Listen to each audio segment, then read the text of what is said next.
નમસ્કાર મિત્રો, તમે જુઓ છો Gujarat engineering academy YouTube channel. આયો બધા મજામાં જ છો. સૌથી પહેલા બધા મિત્રોનું સ્વાગત કરું છું ગુજરાત એન્જિનિયરિંગ એકેડમી યુટ્યુબ ચેનલમાં. બરાબર છે કે અત્યારે આપણે વાત કરવાના છે કે કેમિકલ એન્જિનિયરિંગ સ્ટુડન્ટ માટે આપણે ઇમ્પોર્ટન્ટ ટોપિક છે. બરાબર છે કે તમારે કઈ એવી ટોપ બુક્સ છે અને કઈ રીતે તમારે વાંચવું મિત્રો સેમેસ્ટર વાઇઝ એને આપણે આ ટોપિકને કવર કરવાના છે આજે. તો વિડીયો તમારે લાસ્ટ લગી જોવાનો છે. હું રાઠોડ વિમલ અને આ વિડીયોમાં આપણે આ બધી ટોપિક ઉપર ડિસ્કશન કરશું કેમ કે તમારી જીટીયુ એક્ઝામ હોય કે તમારે કેમિકલને લગતી ડિગ્રીમાંની ડિપ્લોમાની કે કોઈ પણ ઇન્ટરવ્યુ કોઈ પણ તમે તૈયારી કરતા હો છો સૌથી પહેલા મેટર કરે છે તમારી બુક. જીટીયુ એક્ઝામમાં પાસ થવું હોય કે કોઈ પણ એક્ઝામ તમે આપતા હો તો તમારે બુક છે પ્રોપર તમારે વાંચવાની અને કઈ રીતે વાંચવી એ આપણે વાત કરશું કેમિકલ એન્જિનિયરિંગ સ્ટુડન્ટ માટે કઈ બુક કઈ રીતે વાંચવી મિત્રો એ બધાનો પ્રશ્ન હોય છે અને આ વસ્તુ ક્લિયર હોતી નથી. જીટીયુના સિલેબસ મુજબ સેમેસ્ટર વાઇઝ બેસ્ટ બુકની સંપૂર્ણ માહિતી વિશે આજે આપણે આમાં વિડીયોમાં વાત કરવાના છે. તો વિડીયો મિત્રોને બધાને લાસ્ટ લગી જોવાનો છે અને બધા તમારા કેમિકલના સ્ટુડન્ટ છે એન્જિનિયરિંગના ડિપ્લોમા બધા મિત્રોને મોકલવાની છે મિત્રો અને આપણી યુટ્યુબ ચેનલને સબસ્ક્રાઇબ કરવાના છે અને સપોર્ટ માટે કોમેન્ટ પણ કરવાની છે મિત્રો કે તમે સેમેસ્ટર વાઇઝ કઈ બુક છે સૌથી પહેલા વધારે પસંદ કરો છો અને તમને કઈ બુકમાં સૌથી પહેલા વધારે સમજાઈ જાય છે. ઓકે, બધાને કોમેન્ટ કરવાનું છે. તો અત્યારે આપણે બેસિક પીપીટી દ્વારા સમજશે મિત્રો અને એ પહેલા વાત કરીએ આપણે તો કેમિકલ એન્જિનિયરિંગ એક્ઝામ માટે મોસ્ટ ઇમ્પોર્ટન્ટ છે મિત્રો આ ટોપિક. બરાબર છે તો બધા મિત્રોને જોવાનો છે કોઈ પણ મિત્રો મિસ કરતા નહીં કેમ કે મહેનત બધા મિત્રો કરતા હોય છે જીટીયુ એક્ઝામની અથવા કોઈ પણ એક્ઝામની તો બુક વિશે કોઈ પણ આઈડિયા ના હોય કેમ કે આપણે કેટલો મેટર કરે છે ઇમ્પોર્ટન્ટ છે. તો કેમિકલ એન્જિનિયરિંગ માટે ટોપ બુક્સ છે મિત્રો એ આપણે વાત કરશી કે તમે કઈ રીતે વાંચી શકો છો. એક્ઝામ્પલ તરીકે આપણે અત્યારે બુક લીધેલ છે પીપીટીમાં એ આપણે સમજાવશે બટ તમને સારી લાગતી હોય કે તમારા ભણના છે ક્લિયર થઈ જાય ટોપિક ક્લિયર થઈ જતા હોય તો તમે કોઈ પણ બુક છે મિત્રો વાંચી શકો છો કે જે તમને એક્ઝામમાં ટોપ કરવામાં સૌથી પહેલા કહેવાય ને 100% એનો ઇમ્પોર્ટન્ટ યોગદાન હોય છે. ઘણા મિત્રો વાંચતા હોય છે પણ એ મટીરિયલ ખરેખર આઈએમપી છે કે નહીં એ પહેલા આપણે જોવાનું હોય. આ બધા મિસ્ટેક કરતા હોય છે અને સેમેસ્ટર વાઇઝ કઈ રીતે કરવું એ આપણે વાત કરવાના છે. ડિપ્લોમા હોય કે ડિગ્રીમાં હોય યુઝફુલ છે તમારી જીટીયુ એક્ઝામ માટે મિત્રો ખાસ પ્લસ તમારા બીજા કોઈ એક્ઝામ હોય અહીંયા પણ આ વસ્તુ ખૂબ જ મેટર કરે છે. તો આપણે વિડીયોમાં આગળ વધીએ મિત્રો અને વિડીયો ચાલુ કરીએ.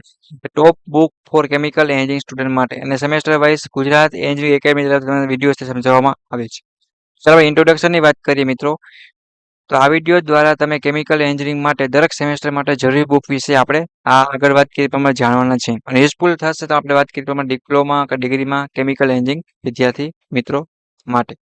તો આપણે આગળ વધીએ મિત્રો સેમેસ્ટર 1-2 હોય તો માની લો આપણે કેમિકલ નહીં માની લો કે એન્જિનિયરિંગ કેમિસ્ટ્રી આવતું હોય બરાબર છે તો ઓપી કેમ અગ્રવાલ છે એવી રીતના આપણે તમારે ઓથર વાઇઝ ટેકનિકલ પબ્લિકેશન વાંચતા હો કે તમે અતુલની વાંચતા કોઈ પણ વાંચતા હોય તમારા ટોપિક છે એ તમારા ક્લિયર થઈ જાય એ રીતે તમારા મટીરિયલ છે એ તમારા બુક છે મિત્રો શું કરવાનું તો કે તમારે વાંચવા નહીં. ઓકે, બેઝિક એન્જિનિયરિંગ મેથેમેટિક્સ આવતું હોય બરાબર છે કે તમારે એપ્લાય મેથેમેટિક્સ આવતું હોય કોઈ પણ મેથેમેટિક્સ તમારે આવતું હોય કેમ બીએસ અગ્રવાલ છે એવી રીતે તમારે જે તમારા ટોપિક છે ક્લિયર થઈ જાય જે તમારા સર ટીચર છે અથવા તમારા સિનિયર કહેતા હોય એ પ્રમાણે તમારા બુક ઉપર વધારે ભાર દેવાનો. ટોપિક કઈ એવી બુક છે એમાં ક્લિયર થઈ જાય છે એ તમારે બુક છે મિત્રો શું કરવાનું તો કે વાંચવાની. જીટીયુ એક્ઝામ હોય કે તમારી ગવર્મેન્ટ એક્ઝામ હોય કે તમે જોબની પ્રિપેરેશન કરતા હોય કે કોઈ પણ વસ્તુ હોય કમ્યુનિકેશન સ્કિલ છે પબ્લિકેશન છે વગેરે ઘણી બધી બુક છે મિત્રો કે આવતી હોય છે. પછી આપણે વાત કરીએ સેમેસ્ટર 3 માટે જોવા જઈએ જો અહીંયા આપણે 2-3 સબ્જેક્ટ મિત્રો લીધેલા છે બટ સિલેબસ પ્રમાણે સબ્જેક્ટ અલગ અલગ પણ હોઈ શકે છે પણ તમારે એક્ઝામ્પલ તરીકે સમજવાનું છે મિકેનિકલ ઓપરેશન છે અથવા ફ્લુઇડ ફ્લો ઓપરેશન છે વગેરે કોઈ પણ એક્ઝામ્પલ તરીકે લીધેલા સેમેસ્ટર 4ની વાત કરીએ હીટ ટ્રાન્સફર છે પછી આપણે પ્રોસેસ ઇન્સ્ટ્રુમેશન છે વગેરે. તમારે સેમેસ્ટર વાઇઝ શું કમી તો કે સેમેસ્ટર વાઇઝ તમારે અનુકૂળ હોય એ બુક તમારે એવી વાંચવાની તમારા એક્ઝામના પ્રશ્ન છે એ પણ તમારા કવર થઈ જાય મિત્રો પ્લસ તમારી મિડ એક્ઝામના પ્રશ્ન કવર થઈ જાય પ્લસ તમે ગવર્મેન્ટ અથવા તો પ્રાઇવેટ જોબની તૈયારી કરતા હોય એ પણ થઈ જાય અને તમારી ઔદ્યોગિક તમારા જે પ્રશ્ન પૂછાતા હોય ને કેમિકલ લગતા એટલે કે કંપનીમાં ઇન્ડસ્ટ્રીમાં એ પણ કવર થઈ જવા જોઈએ. એટલી વસ્તુ ખાસ ધ્યાન રાખવાની. સેમેસ્ટર 5 છે તો પણ એ રીતે માસ ટ્રાન્સફર છે કેમિકલ રિએક્શન કે તમારા જે પણ સબ્જેક્ટ તમારા સિલેબસ પ્રમાણે આવતા હોય એ તમારે ખાસ જોવાના રહે. પછી આપણે જો વાત કરીએ ફાઇનલ યર પ્રોજેક્ટ છે મિત્રો અથવા ઇન્ટર્નશિપ છે તો તમારે એવી કંપનીમાં જવાનું અથવા મેન્યુઅલી પ્રોજેક્ટ કરવાનો ડિપાર્ટમેન્ટ ગાઈડલાઇન્સ પ્રમાણે તમારે શીખવાનું અને ઇન્ટર્નશિપ છે અથવા તો તમારે કોઈ પણ રિપોર્ટ બનાવવાનો હોય તો એ રીતે બનાવો તમારું ઓલ નોલેજ છે પ્રેક્ટિકલ એ તમારું કવર થઈ જાય. કેમ કે તમે કોલેજમાં આવો તો તમે થિયરી તો બધા શીખાવો બરાબર છે તો પ્રેક્ટિકલ બહુ એટલું ઇમ્પોર્ટન્ટ છે થિયરી કરતાં પણ તો મોકો મળે તો જો અને આ એક મોકો છે કે તમે એ ગ્રેડ અથવા તો એ બી ગ્રેડ છે આમાં તમે લઈ શકો છો. સારો એવો રિપોર્ટ તમે બનાવો, સારી એવી ઇન્ટર્નશિપ કરો કે સારો એવો પ્રોજેક્ટ બનાવો તો તમારે શું કહેવાય તમારા જોબમાં કે આગળ તમે જશો અહીંયા પર તમારી ઇમ્પ્રેશન છે આ મોટી રહેશે. મીન્સ કે આ ઇમ્પ્રેશન છે એ મોટી ઊભી કરે છે.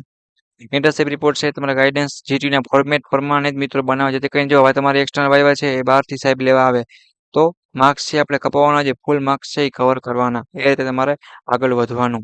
કોઈ પણ બુક્સ છે મટીરિયલ છે વ્યવસ્થિત વાંચો કે તમારા ટોપિક છે એ તમારા પહેલેથી ક્લિયર થતા આવે જેથી કરીને તમે ડિગ્રીમાં આગળ જાઓ તો અહીંયા પર તમને સહેલું પડે મિત્રો. હવે તમે ગવર્મેન્ટ એક્ઝામની કે કોઈ પણ તૈયારી કરો કેમિકલને તમારા ફિલ્ડને લગતી તો અહીંયા પર તમારા ટોપિક છે એકવાર પ્રોપર મટીરિયલ છે વાંચેલું હોય પીડીએફ થ્રુ હોય કે બુક હોય કે ઝેરોક્ષમાં તમે જે અનુકૂળ હોય એ કરાવી શકો છો. પણ ટોપિક છે મિત્રો એ ઓલ કવર થઈ જવા જોઈએ આપણો ગોલ એટલો હોવો જોઈએ. તમને અનુકૂળ આવે એ પણ બુક વાંચી શકો છો. પછી તમારા સર ટીચર છે તમારા લાઇબ્રેરીમાંથી અથવા જ્યાં પણ તમને અનુકૂળ આવે એ રીતે. ઇન્ટર્નશિપ છે અને પ્રોજેક્ટ છે એ તમારા ઇમ્પોર્ટન્ટ લાસ્ટ યરના વસ્તુ ટોપિક છે કે તમારો આગળ જોબમાં પણ ઘણું બધું આનું યોગદાન પણ રહે છે. એટલે એ વસ્તુ ખાસ ધ્યાન રાખવાની કે બેસ્ટ હોય એવું તમારે પસંદ કરવાનું. બીજું આગળ વધીએ આપણે તો બોનસ ટીપ તમને મારા તરફથી શું આપવા માંગુ છું તો કે ઓલવેઝ ચેક કરતું રહેવાનું લેટેસ્ટ તમારો સિલેબસ હોય જીટીયુ એક્ઝામનો એ બધું બરાબર છે. જીટીયુના પેપર છે જૂના યરના કેવા પ્રશ્ન પૂછાય છે અથવા તમારે જે જોબમાં જવું છે એમાં કેવા કેવા પ્રશ્ન પૂછે તો એ પ્રમાણે તમારી તૈયારી છે મિત્રો એ કરવાની. યુએસ ફોર વિડીયો લેક્ચર પણ થ્રુ તમે યુટ્યુબમાં અમારી ચેનલ દ્વારા અથવા તમને જ્યાં અનુકૂળ આવે ત્યાં તમારો ટોપિક છે એ પણ ક્લિયર કરી શકો છો. વિડીયો લેક્ચર દ્વારા પીડીએફ દ્વારા બેટર તમને અન્ડરસ્ટેન્ડિંગ સારું એવું સમજવા મિત્રો મળે આ તમારો ટોપિક છે ક્લિયર થાય ટોપિક ક્લિયર નહીં થાય તમે એકવાર વાંચશો બે વાર વાંચશો ભૂલાઈ જશે. તમારા બુક છે મિત્રો એ ઓનલાઈન છે એવો એમેઝોન છે વગેરે હર જગ્યા પર તમે મળી રહી એટલે એવું કોઈ નથી કે લાઇબ્રેરીમાં ચાલો ન મળે તો એવું બને તો ઓનલાઈન પણ મગાવી શકો છો તમને અનુકૂળ લાગે તો. તમે લાઇબ્રેરીમાં વાંચવા માટે પણ જઈ શકો છો. એથી તમને રિસોર્સ છે ઘણા બધા મળશે તો તમે સિનિયરની કોઈ બુક છે એ પણ તમે વાંચી શકો છો. એટલે એ રીતે પ્લાનિંગ કરો અને નોટ્સ છે મટીરિયલ બનાવો મિત્રો શોર્ટમાં અને એક્ઝામની તૈયારી કરો તો તમને સારું રહેશે. બાકી આ વસ્તુ ખાસ ધ્યાન રાખવાની આ બુકથી તમારા કેમિકલ એન્જિનિયરિંગનો અભ્યાસ છે એ સરળ બનશે. તમે કોઈ પણ મટીરિયલ વાંચો પ્રોપર પ્લાનિંગ કરો અને પછી તમારે એક્ઝામની તૈયારી કરવાની. અને જે મિત્રો જીટીયુ એક્ઝામ પણ હોય છે ડિપ્લોમા હોય છે ડિગ્રીમાં હોય છે કેમિકલ એન્જિનિયરિંગ માટે એના આપણે જીટીયુ એક્ઝામના ફ્રી ઓફમાં એમપી વિડીયો છે આપણી ચેનલ ગુજરાત એન્જિનિયરિંગ એકેડમી દ્વારા બનાવતા હોય છે સેમેસ્ટર વાઇઝ પ્લેસ વાઇઝ તમે તૈયારી પણ ફ્રી ઓફમાં કરી શકો છો. અને નીચે તમને લિંક પણ આપી દઈશ તો જીટીયુની જો જીટીયુમાં અભ્યાસ કરતા હશે અને જીટીયુની ઓફિશિયલ વોટ્સએપ ગ્રુપની લિંક પણ છે તો તમે જીટીયુની એ ટુ ઝેડ સર્ક્યુલર છે ટાઈમ ટેબલ છે તમારા રિઝલ્ટ છે ઓલ અપડેટ તમને ત્યાંથી મળતી રહેશે. ઓકે જોઈન થઈ જાવ ડાઉટ કરીને ટેલિગ્રામ ઇન્સ્ટાગ્રામની પણ લિંક તમને આપી દઈશ. તો જે મિત્રો જોબની તૈયારી કરવા માંગે છે જોબની વેકેન્સી રિક્વાયરમેન્ટ વગેરે પર વિડીયો હું બનાવતો હોય છે તો એની પણ વોટ્સએપની લિંક આપી દઈશ તો તમે પણ જોઈન થઈ શકો છો. તો સાથે બાબત મિત્રો તમે લાઈક કરો શેર કરો અને સબસ્ક્રાઇબ કરો ગુજરાત એન્જિનિયરિંગ એકેડમીને અને કોમેન્ટમાં તમારે તમારી ફેવરિટ બુકનું એક નામ મને કહેવાનું છે જેથી કરીને મને પણ આઈડિયા આવી જાય તો કે તમે કઈ કઈ બુક છે એ વધારે વાંચો છો અને તમને સમજાઈ જાય છે.